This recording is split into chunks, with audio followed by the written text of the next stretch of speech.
ఈ సినిమా భారతీయ ఆత్మ అని చెప్పేసి ఒక కమర్షియల్ సినిమా భారతీయ ఆత్మగా ఎలా మారింది, మీరు ఎలా మార్చారు?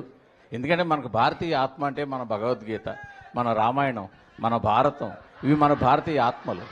ఒక కమర్షియల్ సినిమాని మీరు భారతీయ ఆత్మగా ఎలా మార్చగలిగారు, ఎలా మార్చారు, కొంచెం ఎక్స్ప్లెయిన్ చేస్తారని. థ్యాంక్ యూ గురుగారు, కూర్చోండి. గురుగారు, ఇప్పుడు మీరు అడిగింది చాలా కరెక్ట్ క్వశ్చన్. ఏదైనా సరే గంట కొట్టే చెప్పాలి, గంట కొట్టి చెప్తేనే సౌండ్ వినిపిస్తుంది గురుగారు. అది సాత్వికంగా చెప్తే ప్రతి ఒక్కళ్ళు చెప్తున్నాం, నో డౌట్, కాదంటలేదు. కమర్షియల్గా చెప్పినప్పుడే ప్రతి ఒక్కళ్ళకి ఎక్కడానికి అవకాశం ఉంటుంది. చదువుకునే రోజుల్లో బండ గుర్తు అంటామండి, అలాగే దీనికి ఒక ఇది చెప్పాము. ఇప్పుడు మీరు చెప్పారండి భగవద్గీత, రామాయణం, మహాభారతం ఎక్సెట్రా ఎక్సెట్రా మొత్తం చెప్పారు గురుగారు.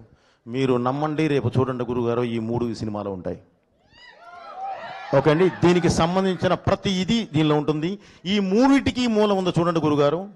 ఇప్పుడు వారు అడిగారు భగవద్గీత, రామాయణం, మహాభారతం అంటేనే మన దేశ ఆత్మ. ఆ ఆత్మ ఒక కమర్షియల్ సినిమాలో ఎలా ఉంటుంది అని అడిగారు. ఈరోజు నేను చెప్తున్నాను బ్రదర్, మీరు సినిమా చూడండి, ఈ 3టికి ఉన్న ఆత్మే ఈ సినిమా, దాని మీద నుంచే మొదలవుతుంది.